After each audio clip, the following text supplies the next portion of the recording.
Alors on sait qu'il y a une habitude à Pessah que l'afikoman est dérobé. Mais même, je vous dis la vérité, moi je suis pas très chalein, très intègre avec cette habitude, parce que je me dis que quelque part, on apprend aux enfants à voler, à faire du chantage. Mais bon, ouais, c'est Minag Avoten, Beyadenu, si bien mettre un Minag pareil, c'est que certainement, Gdola adore, ils ont dû certainement penser à ces choses-là avant moi. De toute façon, mais si les enfants ils connaissent tellement le Minag que. Moutab, Shiyu, Shoigagim, Valid, Meizidim, mieux vaut rien dire et qu'il soit Shogag plutôt que d'en dire un, c'est un sourd, etc. De toute façon, le prix il sera que plus cher. Il y a une histoire qui est racontée qu'il y avait une famille qui était en URSS à l'époque, qui avait beaucoup souffert et qui était totalement assimilé. Ils sont arrivés en Israël et l'enfant, qui s'appelait Lenny, il est entré dans une école qui était dirigée par des gens religieux, mais qui donnaient certains avantages aux parents qui daignaient accepter que leurs enfants aillent recevoir une éducation juive. Juive, ça veut dire observante. Et cet enfant commence à apprendre, et apprendre, et apprendre. Et les parents, loin de Torah et Mitzvot, se posent la question, à se dire, mince, ça commence à devenir quand même important, là.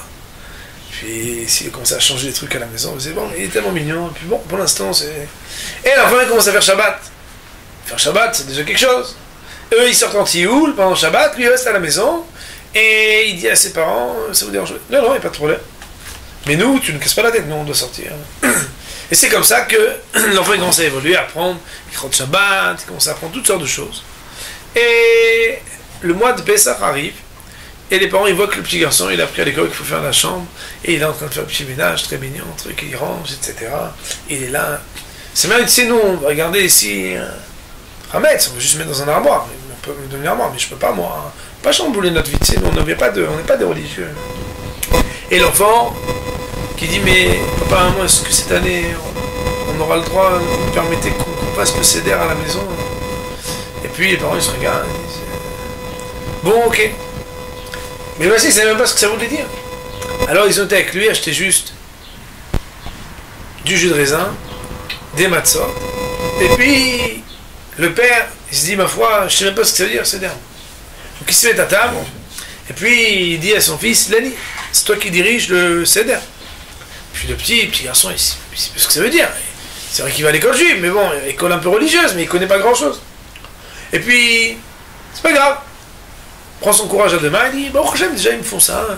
Elle dit, Kadesh. Puis le garçon, il commence, elle dit, voilà, c'est le kidouche.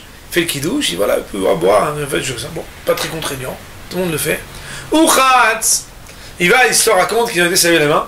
Il n'avait même pas besoin de leur dire pour faire la bracha, parce qu'ils connaissent même pas la bracha de Tziatada, ils ne savent même pas ce que ça veut dire. Donc ils ont juste fait comme ça, ils arrivent à table, car passe, ils trempent à chacun selon son minag, ils disent des pommes de terre en sel, ils donnent à chacun.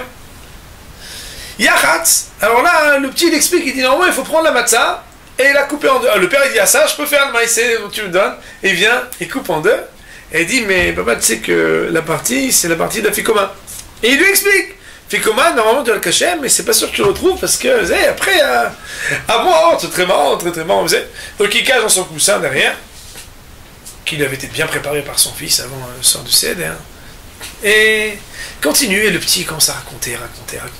Et bon, même si, bon, ils sont pas tellement là-dedans, et c'est mignon quand même, regarde, petit mignon. Et puis, arrive le moment où Tsafoud, il met la main dans son coussin, et il trouve plus sa matzah. Il dit, c'est pas possible, pourtant j'avais mise là, mais comment t'as pu faire pour...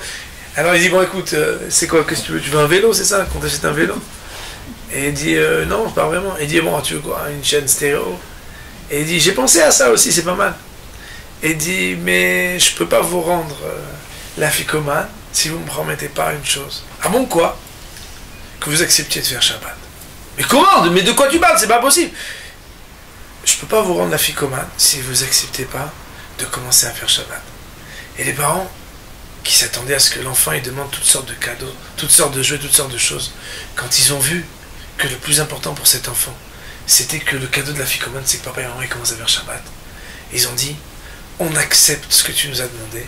Et depuis ce jour-là, le cadeau de la ficomane qu'il a eu cet enfant, c'est que parce qu'il a été déterminé et qu'il a demandé un très fort prix pour son aficomane, il a permis à ses parents de commencer à respecter les lois du Shabbat. Baruch Adonai Olam, Amen. Ouais, voilà, magnifique.